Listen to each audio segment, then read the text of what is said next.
Hello my फोरू बच्चे, कैसे हो आप लोग? Hope you guys are doing well. मैं स्वागत करता हूं आप सभी का अपने छोटे से चैनल पे जिसका नाम है कॉन्सेप्ट वाले, जहां होती है फिजिक्स की अनुभूति। जी हाँ दोस्तों, यहाँ पे फिजिक्स की अनुभूति होगी। आपको इस चैनल से जुड़े रहने के लिए प्लीज़ सब्सक्राइब करें हमारे चैनल को और बेल आइकन बटन दबा दें ताकि सभी वीडियोज़ की नोटिफिकेशन आप तक पहुँच जाए। बेसिकली हम लोग लास्ट लेक्चर या लास्ट वीडियो में कह लो, हम लोग कटिंग और स्प्रिंग देखा था। बहुत ही इंपॉर्टेंट टॉपिक है। किसके अंदर? एनएलएम के अंदर, यानी न्यूटन लॉज ऑफ मोशन के अंदर बहुत ही इंपॉर्टेंट टॉपिक है कटिंग और स्प्रिंग। हमने अगर उस वीडियो को जाके नहीं देखा है तो प्लीज़ डिस्क्रिप्शन में लिंक दिया हुआ, उस वीडियो को जाके देख लें, फिर इस वीडियो पे आए। इस वीडियो पर मैं ऐसा क्वेश्चन कराने वाला हूँ आज, इस वीडियो पर मैं ऐसा क्वेश्चन कराने वाला हूँ ताकि कटिंग और स्पिन के सारे कंसेप्ट क्लियर हो जाएं और आपसे एग्जाम में कोई भी, चाहे जी मेंस हो, जे नीट हो या फिर कोई एडवांस का पेपर हो, ये कटिंग और स्पिन के क्वेश्चन छूटने वाला नहीं है आपसे। राइट दोस्तों, इस वीडियो तक अंत तक बने रहे। अगर इस एग्जाम्पल लेने वाला हूँ, ठीक है ना, अगर इस वीडियो में आप लास्ट तक बने रहेंगे तो मैं गारंटी लेता हूँ कि आपसे ये क्वेश्चन नहीं छूटेगा। बस अंत तक बने रहें इस वीडियो में। राइट दोस्तों, अरे मेरे लाल बाल गोपाल, ठीक है ना। तो मेरा क्वेश्चन ये है, देखना ध्यान से।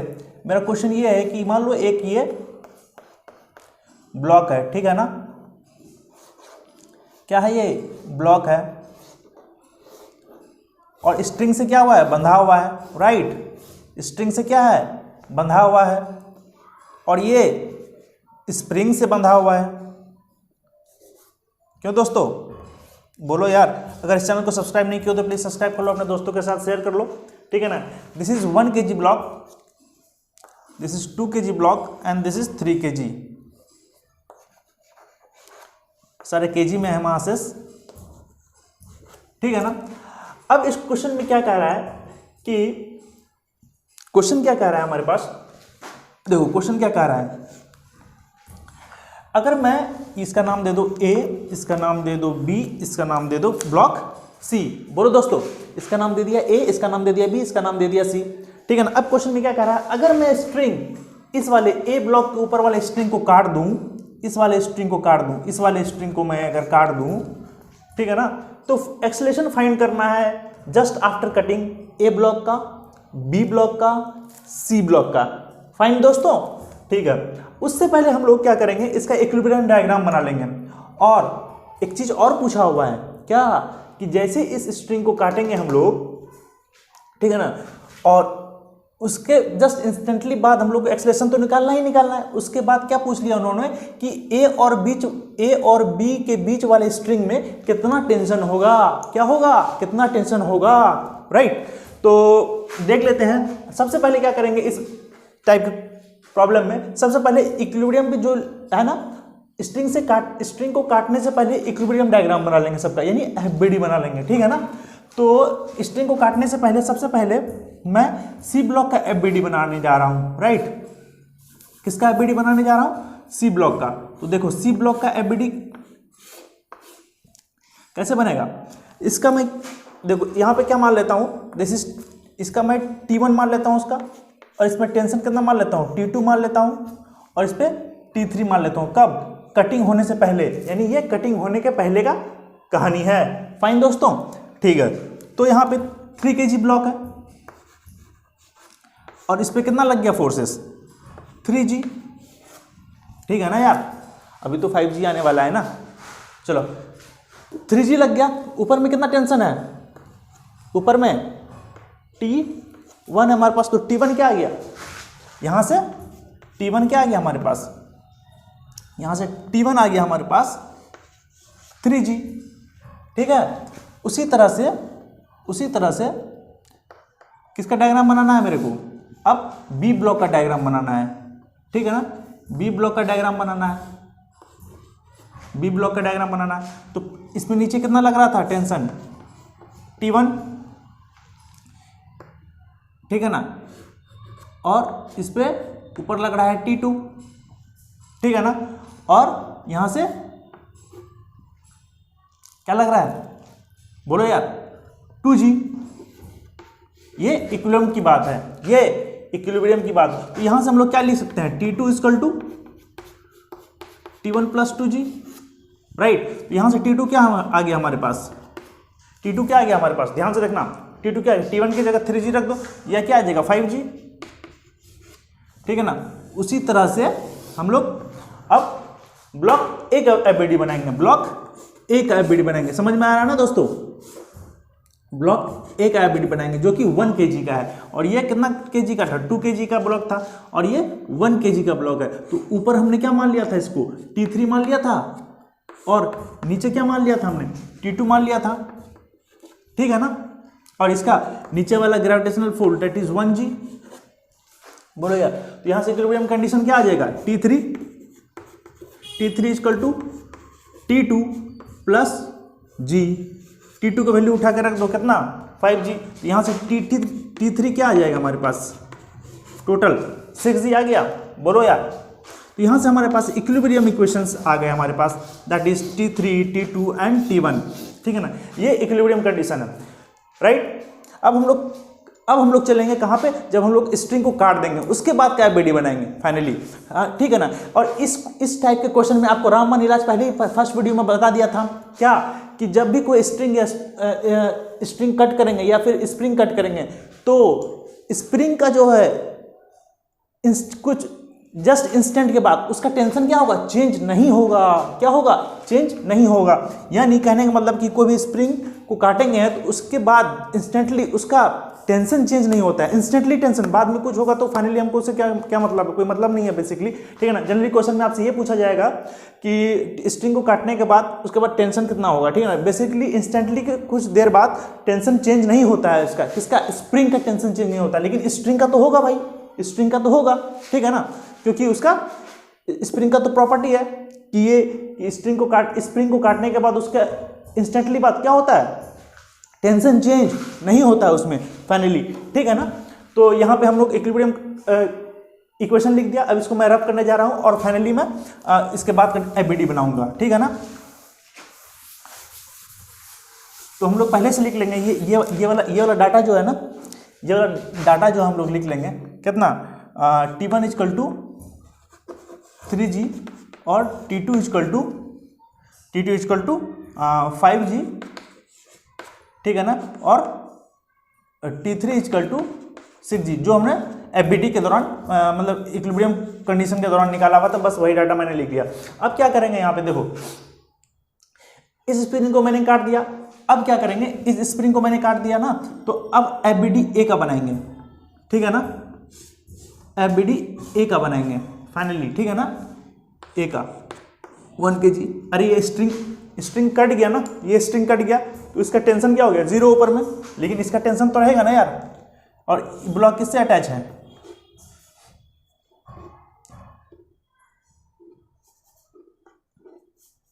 ये वाला टेंशन T2 है ना, T2 है, ठीक है ना। और ये 1 kg ब्लॉक है। तो बेसिकली होगा यहाँ क्या, देखना ध्यान से सुनना आप, ठीक है ना। ये स्ट्रिंग तो मैंने काट दिया ना। अब इस वाले T2 में हो सकता है कि टेंशन चेंज कर गया हो सकता है। जैसे इसमें मैंने ये वाला स्ट्रिंग को काट दिया तो इसका टेंशन क्या हो गया? 0। इसका टेंशन क्या हो गया? इस वाले स्ट्रिंग को मैंने काट दिया, इसका टेंशन क्या हो गया? 0 हो गया दोस्तों। इसका टेंशन अगर 0 हो गया तो उसमें क्या इसमें चेंज आया होगा T2 में? हाँ बिल्कुल चेंज आया होगा, बिल्कुल चेंज आया ही होगा दोस्तों, ठीक है ना। लेकिन यहाँ पे स्प्रिंग में ये चेंज नहीं आता है, कुछ समय के बाद आता है। एट इंस्टेंटली काटने के बाद कोई चेंज नहीं आएगा T1 में, ठीक है ना। मैं आगे वो जब एफबीडी में बताऊंगा तो बताऊंगा फिर से वहाँ पे। तो यहाँ पे क्या होगा कि इस T2 में चेंज आ गया होगा। मान लेते हैं लेट अस अज्यूम कि T2 जो है हमारे पास किसी भी, मान लो कि 0 हो गया होगा।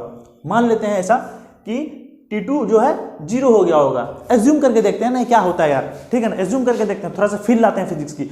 यहाँ होती है क्या? फिजिक्स की अनुभूति, ठीक है ना। तो आपको अनुभूति हो जाएगा कि टेंशन कैसे 0 नहीं होगा या फिर होगा, ठीक है ना। फाइनली यहाँ पे देखते हैं तो T2 हमारे मान लेते हैं, इफ लेट कर लेते हैं कि T2 हमारे पास 0 है। अगर T2 हमारे पास 0 हो गया तो T2 0 हो गया, ऊपर भी 0 हो गया, नीचे भी 0 हो गया, तो इसका एक्सेलरेशन 1 kg का कितना हो गया? एक्सेलरेशन ऑफ पार्टिकल ए क्या हो गया? That is g metre per second square. अरे यार फ्री फॉल करेगा ना वो g मीटर पर सेकंड, कुछ इसमें फोर्स लग ही नहीं रहा, नीचे भी T2 नहीं लग रहा था और ऊपर भी T3 नहीं लग रहा था, बस ये 1G से नीचे फोर्स लग रहा था, तो force equal to M that is कितना, ये तो समझ में आ गया होगा ना फाइनली। ठीक है, चलो अब क्या करते हैं हम लोग, इसका वेलोसिटी निकाल लेते हैं। किसका? बी का देखो, बी का एक्सेलरेशन निकाल लेते हैं। ये पार्टिकल क्या है? बी है। नीचे कितना लग रहा है फोर्स? T1। ऊपर तो कितना लग रहा था? T2, डेट इज वो तो जीरो गया, ठीक है ना, क्योंकि T2 मैंने क्या मान लिया है? जीरो, लेटेस्ट अज्यूम कर लिया था। और ये कितना केजी का ब्लॉक है? 2 kg का ब्लॉक है, 2 kg का यानी 2G लग रहा था। अब देखो, जैसे मैंने यहाँ बताया था रामबाण इलाज, इस वाले क्वेश्चन का बताया था कि अगर स्ट्रिंग को काट दिया जाए तो स्प्रिंग में टेंशन में इंस्टेंटली कोई चेंज नहीं आएगा। तो बिल्कुल सही बात कि T1 जैसा है वैसा ही रहेगा, T1 जैसा है वैसा ही रहेगा। तो T1 कितना है? 3G, ठीक है ना। अब मान लो ये किसी एक्सेलरेशन A से गिर रहा होगा, ए एक्सेलरेशन ऑफ B से गिर रहा होगा, ठीक है ना। तो देखो, तो T1 कितना है हमारे पास? 3G, और ये कितना है? ma equal to 3 to 5G, ठीक है ना। और मास कितना है हमारे पास? 2G, यानी एक्सेलरेशन ऑफ B कितना आ गया? 2.5G,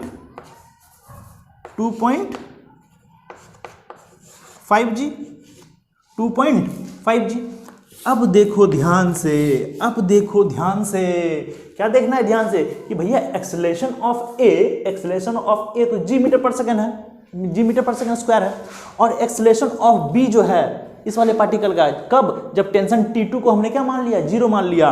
तो एक्सेलरेशन ऑफ पार्टिकल A जो है वो G metre per second square है, और acceleration of B 2.5 metre per second square है। तो ऐसा हो सकता है क्या पॉसिबल? ऐसा पॉसिबल हो सकता है क्या? ऐसा पॉसिबल नहीं होगा मेरे दोस्तों। क्यों पॉसिबल नहीं होगा मैं बतलाता हूँ। क्योंकि ये जो स्ट्रिंग है इसके बीच में, ये इनएक्सटेंसिबल है, तो ये पार्टिकल ऐसा तोड़ के थोड़ी निकल जाएगा यार, इसे तोड़ के थोड़ी निकल जाएगा, क्योंकि इसका एक्सेलरेशन और इसका एक्सेलरेशन अलग अलग है। क्योंकि ये G से आ रहा है, ये उससे ज़्यादा से जा रहा है, तो ये टूट थोड़ी जाएगा यार। वो तो इनएक्सटेंसिबल माना था कि नहीं माना था यार दोस्तों? बिल्कुल माना था हमने वहाँ पे, ठीक है ना। तो स्ट्रिंग जो होता है वो इनएक्सटेंसिबल होता है, तो इनएक्सटेंसिबल के कारण ये अलग एक्सेलरेशन से और ये अलग एक्सेलरेशन से मूव नहीं कर सकता है। ये तभी पॉसिबल है जब दोनों साथ साथ चले, कब? जब दोनों साथ साथ चले। हम साथ साथ हैं मेरे दोस्तों, ठीक है ना। तो वही वाली कहानी हो गई यहाँ पे कि अब ये वाला चीज़ जो है टेंशन T इक्वल टू 0 तो हो ही नहीं सकता है, यानी फिजिक्स की अनुभूति टेंशन T इक्वल टू 0 नहीं हो सकता है, क्योंकि हमने बतला दिया कि दोनों का एक्सेलरेशन अलग अलग हो जाएगा, ठीक है। तो आइए अब देखते हैं कि जब टेंशन 0 नहीं होगा तो टेंशन होगा क्या।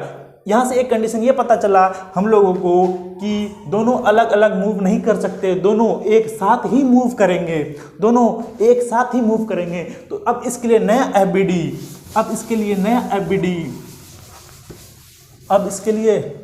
FBD ऐसा बनेगा मेरा दोस्तों। ये ब्लॉक 1 kg का ए ब्लॉक है, ये ब्लॉक B है मेरे दोस्तों 2 kg का, और ठीक है ना। ये हमने यहाँ पे T2 मान लिया। क्योंकि T2 जो है हमने पहले केस में माना था 0, लेकिन 0 के केस में वो दोनों अलग अलग एक्सेलरेशन से चलने लगा, तो दोनों अब साथ साथ चलेंगे। तो ये क्या बन गया मेरे दोस्तों? एक सिस्टम बन गया। ये क्या बन गया? एक सिस्टम बन गया, ठीक है ना। अब बोलो सिस्टम बन गया। अब देखो इस वाले कितना फोर्स लग रहा है? नीचे T1 लग रहा है, इस पे लग रहा है 2G लग रहा है, और इस पे 1G लग रहा है। तो net force on the system क्या हो गया? T2 क्या हो गया? इंटरनल फोर्सेस हो गए। इंटरनल फोर्सेस हो गया। जब हम लोग सिस्टम मानते हैं तो ये दोनों को हमने क्या मान लिया? सिस्टम मान लिया। तो T2 क्या हो गया? Internal forces. और जब हम लोग सिस्टम मानते हैं तो इंटरनल फोर्स को काउंट नहीं करते हैं। जब हम लोग कोई भी सिस्टम मान लेते हैं तो सिस्टम के अंदर वाले फोर्सेस को काउंट नहीं किया जाता है। तो यहाँ से हम लोग अलग अलग कंसेप्ट सीख रहे हैं दोस्तों फाइनली, ठीक है ना। अब देखते हैं क्या होता है, ठीक है ना। तो नेट फोर्स क्या आ जाएगा इस वाले सिस्टम पे? नेट फोर्स कितना आ गया? 2 और 3G 4G T1 कितना था हमारे पास? T1 कितना था? 3G 5G 6G, यानी यहाँ से हमारे पास टोटल आ गया 6G इक्वल टू कितना मास कितना है, मान लो किसी भी एक्सेलरेशन ए से गिर रहा होगा, मान लेते हैं किसी भी कॉमन एक्सेलरेशन ए से जा रहा होगा, दोनों कॉमन एक्सेलरेशन ए से जा रहा होगा, ठीक है ना। तो मास कितना है 3 into common acceleration, total mass कितना है 3 kg into acceleration equal to 6g, ठीक है ना। तो इसका एक्सेलरेशन हो गया common 2g metre per second square, ठीक है ना। इसका मतलब ये हुआ कि इसका कॉमन, दोनों का कॉमन एक्सेलरेशन कितना हो गया 2g metre per second square हो गया। इसको कह सकते हो सिंपली भाषा में 20 मीटर पर सेकेंड स्क्वायर। बोलो 20 मीटर पर सेकेंड स्क्वायर कह सकते हो, फाइनली कह सकते हो ना यार। चलो कमेंट करके बताओ कि T2 कितना होगा, कमेंट करके बताओ T2 कितना होगा, कमेंट करके बताओ T2 कितना होगा, कमेंट करके बताओ जल्दी से T2 कितना होगा, कमेंट करके बताओ T2 कितना होगा। T2 जानने के लिए आइए देखते हैं T2 कितना होगा, जल्दी टाइप करके दो, बताओ जल्दी टाइप करके बताओ, जल्दी कमेंट में जल्दी टाइप करके बताओ, ठीक है ना।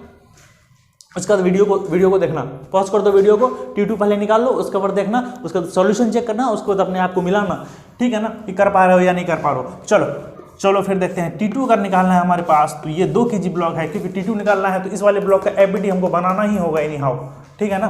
तो ये 2 kg का ब्लॉक है, ऊपर में T2 कितना है T2 है, और ये इस बॉडी का एक्सेलरेशन कितना निकाला था अभी 20 मीटर पर सेकेंड स्क्वायर निकाला था दोस्तों, और ये T1 निकाला था, T1 था ना ये वाला T1, और यहाँ पे ये 2g था, और ये ब्लॉक किधर जा रहा था, नीचे की ओर जा रहा था 20 मीटर पर सेकेंड स्क्वायर के हिसाब से।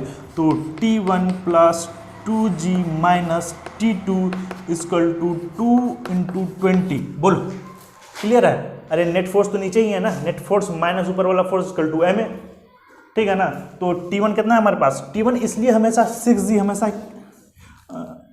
T1 हमेशा 3g क्यों रह रहा है मालूम है ना, क्योंकि टेंशन स्ट्रिंग को काटने के बाद इंस्टेंटली इस वाले T1 में कोई चेंजेस नहीं आएगा, कोई चेंजेस नहीं आएगा, ठीक है ना। तो यहाँ से हमारे पास T1 3 to 5g यानी T2 का वैल्यू आ गया हमारे पास 10 न्यूटन, ठीक है ना। अब T2 का वैल्यू हमारे पास क्या आ गया 10 न्यूटन, ठीक है ना। तो पहले वाले केस में हम लोग पहले वाले केस में क्या निकाला, इस दोनों का कॉमन एक्सेलरेशन होगा, इस दोनों का कॉमन एक्सेलरेशन कितना होगा 20 मीटर पर सेकंड स्क्वायर, और हमने निकाल भी लिया T2 का कितना वैल्यू होगा 10 न्यूटन होगा। अब चलते हैं थर्ड वाले ब्लॉक पे, जो कि बहुत ही आसान है, जो कि बहुत ही आसान है मेरे दोस्तों, जो कि बहुत ही आसान है। देखो ये 3 kg ब्लॉक है, यानी C ब्लॉक है, इस पे कितना फोर्सेस लग रहा है 3g, ऊपर कितना लग रहा है T1, ठीक है ना। और T1 हमारे पास कितना है, T1 का वैल्यू 3g है। अरे इससे यार पहले वाले इक्विलिब्रियम कंडीशन से, और T1 भी वही रह जाएगा, फाइनली T1 तो वही रह जाएगा, क्योंकि स्ट्रिंग को काटने के बाद इसमें कोई टेंशन चेंज नहीं आएगा। जब ऊपर वाला फोर्स और नीचे वाला फोर्स बराबर हो गया तो बॉडी क्या हो गया, एक्सेलरेशन 0 हो गया, acceleration of body C equal to 0, ठीक है ना। तो यहाँ से ये पता चल गया कि हम लोग A, B और C का एक्सेलरेशन पता चल गया, बीच में टेंशन T2 का भी मालूम चल गया, टेंशन T2 क्यों नहीं 0 होगा मैंने आपको वो भी करके बता दिया। तो फिजिक्स की पूरी हो गई अनुभूति, ठीक है ना। Hope you guys have understood this concept, ठीक है ना। ये एक्सेलरेशन ऑफ C कैसे 0 आ गया, ठीक है ना। इस पर नेट फोर्स लिख दिया हमने यार, बस नेट फोर्स लिख दिया। नेट फोर्स ये पता चला कि ऊपर वाला भी फोर्स और नीचे वाला फोर्स बराबर है, तो ये बॉडी कहाँ जाएगा, कहीं नहीं जाएगा, ये रुका हुआ रहेगा, यानी acceleration of this body is 0 metre per second square, ठीक है ना। तो hope you guys have understood this concept. और ये सवाल, इस टाइप के सवाल अगर आते हैं, ठीक है ना, स्ट्रिंग वगैरह का कटिंग पे, तो आपको कहीं कोई दिक्कत नहीं होगी फाइनली, ठीक है ना। अगर समझ में आ गया हो तो कमेंट में बिल्कुल हमारे मोटिवेशन के लिए थैंक यू कुछ लिख सकते हैं आप, ठीक है ना, ऐसा कुछ, ठीक है ना। तो लेते हैं इस वीडियो से अलविदा, नेक्स्ट वीडियो में मिलते हैं। देखने के लिए बहुत बहुत धन्यवाद।